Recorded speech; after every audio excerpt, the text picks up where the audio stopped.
Hello, it's Caleb, and today I want you to do something for me. I want you to think about the last time that you opened up Netflix or Spotify, Hulu, YouTube, any streaming service really, and it knew what you wanted to watch. It just knew. Maybe you just finished watching a series or a movie, you didn't know what to watch next, and as soon as you open it, right there, that's exactly what you wanted to watch. And you never looked at it before. You didn't even know you wanted to watch it, but you saw it and you're like, I want to watch that. How does it know? And that's what I dared to find out was how do they know?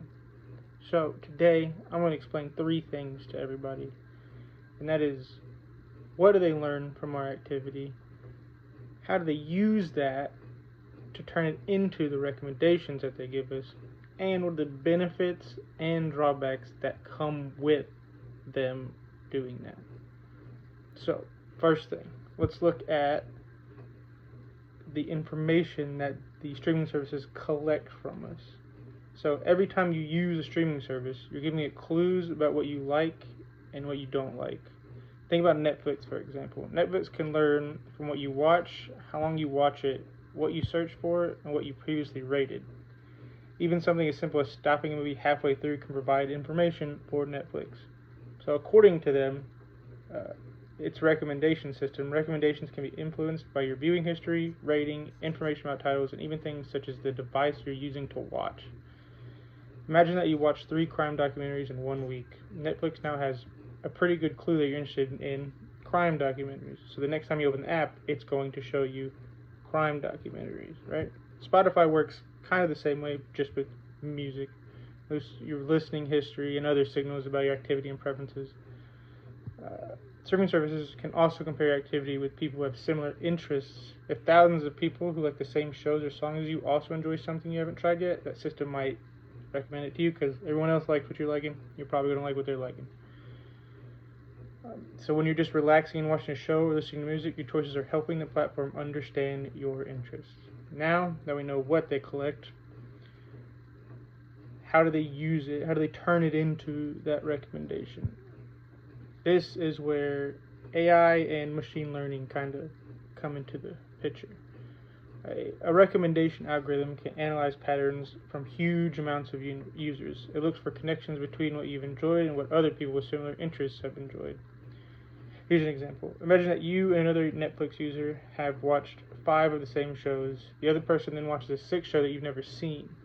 Netflix recognizes that your habits are the same, so it might recommend that show that they watched to you. But they don't only compare people. These systems don't only just compare people. They also examine characteristics of the content itself. For movies and television shows, that can include the genre, actors, directors, release year, mood, and themes of the show. For music, it's the same thing, such as just artist, genre, same kind of thing. Netflix explains that this recommendation system combines information about users with information about the titles available on the service. All of this helps to not only determine what gets recommended, but also what you're more likely to see when you first open the app.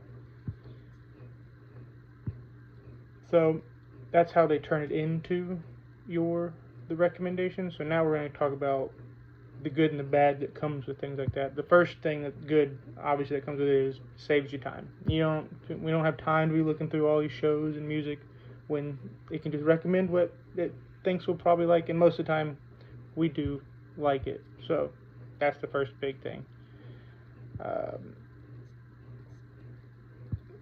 But it also personalizes the app to what you like. So it might not know exactly what you want the first time you get it, but it can slowly narrow that down to like a certain genre or whatever. But personalizing it isn't always a good thing. And one of the drawbacks that I see with it is that the more personal it becomes, the more repetitive it becomes. You're not really seeing new things. Like if you watch a bunch of horror movies and then the system just decides that you like horror movies, it's only ever going to show you horror movies. When maybe you just went through a horror movie phase and now you were trying to move on to romance movies or something like that, it's going to take a while for the system to catch up to that. So that's one of the drawbacks I can see from it. There's also the issue of data collection. Dun dun dun. Because for these to become personalized, they need information about our activity. That means streaming platforms collect a large amount of data about what we watch, listen to, search for, skip, and interact with. That doesn't mean it's necessarily bad, it just means that there's a trade-off. They are getting your information, but hopefully it is of some use to you. So it's kind of a how much you're willing to give to get kind of thing. So today, we've looked at how streaming services collect information from our activity, how artificial intelligence and machine learning turn that information into personalized recommendations, and the good and bad that come with those recommendations.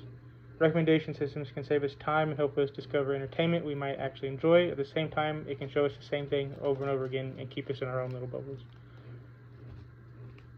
So the next time Netflix recommends a show that looks perfect for you, or Spotify plays a song that sounds exactly like something you choose for yourself, remember this: it's probably not a lucky guess. It is a system designed to do just that. Thank you very much for your time.